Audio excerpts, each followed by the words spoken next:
Okay, I'm going to do a swing analysis here today with Matt Wolff. First thing I want to say, it's good to see someone that trusts their instincts and their swing.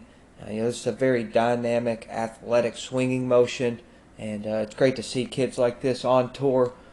So, over here on the left, first thing you'll notice with him is how he starts his swing, right? So he's gotten into an athletic setup here. Now you'll notice that he does a little fidgeting around. What he's doing is triggering the swing. So he's making sure he's not starting from a still. He's allowing his hips to wind up a little bit towards the target. That's kicking his right knee down and in. That's not making his eyes. He's choosing to look up at the target as he's doing that. Right, so over here you'll kind of see the same motion.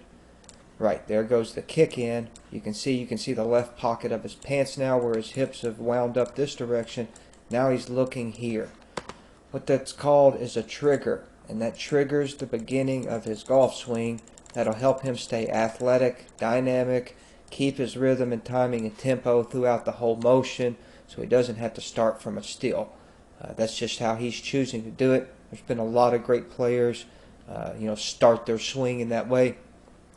So we're going to wind him up here on the left first.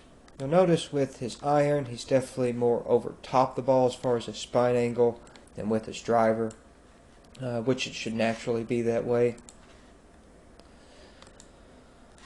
So here we'll notice as he winds up, he definitely gets his head lower and down into the ball from where he started. So he's making sure that he's covering it, that way he can stay on top of it, and that way he can build some power from the ground.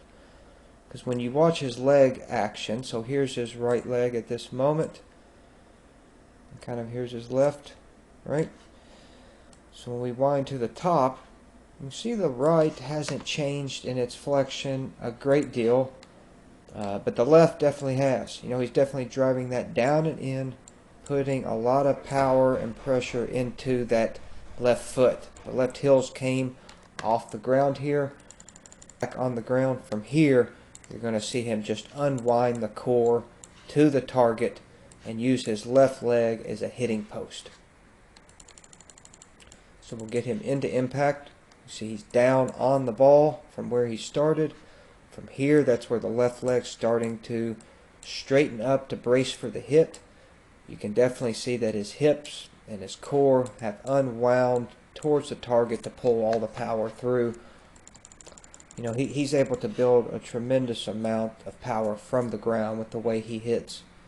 So again, there's the trigger where he's pressing the club forward, looking at the target, kicking the right knee in.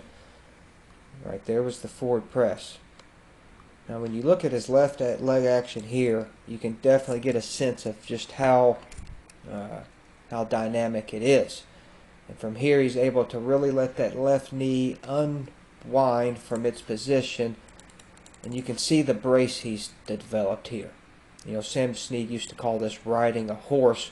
That's developing a lot of power from the ground, right?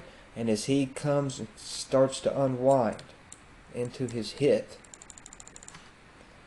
that's where you'll see this left leg start to brace, right? The right leg starting to drive, and the hips are unwinding. So even though it's very dynamic and a lot of speed on it, this leg's allowed him to gain stability, how well of a job he's doing with that to control all these motions. It's very unique, it's very cool. Now, we're going to look at some other things just with the club itself. So as we go back, a couple things you'll notice with him is his right arm stays on top of the club for a very long time.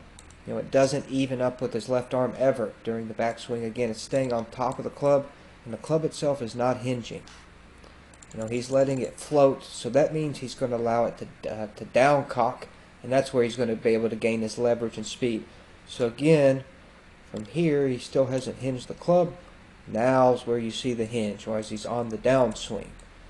Another person that develops power like this is J.B. Holmes, where the club downcocks, not so much hinging on the way back. Almost using it like a whip, where it's floating, allowing it to cock here, and that's where all the speed leverage is from. So from down the line, that's going to look like where his right arm's staying on top for a long time. His club head is always going to be outside of his hand line. Here's his hands. You'll always notice the club head's always going to be outside of that. In that respect, where the right arm's staying on top and he's not hinging. Right, so the club itself is going to kind of swing back out in here. It'll be rerouted back into the swing plane where he needs it for the hitting zone. So there it goes to the top, and then here comes the reroute, and by the time he gets into the hitting zone, it's exactly where he needs it. Now, one thing that is unique about him, well, pretty much everything's unique about him, but one thing that I notice is that if you look at his hitting starting line with his iron, as he gets into impact, he's almost on the identical line. That's very rare amongst tour players. Typically, you'll see a 3 or 5 degree raise. I know Ben Hogan stayed pretty close to the original line. I think a lot of it has to do with just how much he's staying down on top of the ball. But yeah, you definitely tell at impact, that shaft's returning on the same angle. A very cool swing.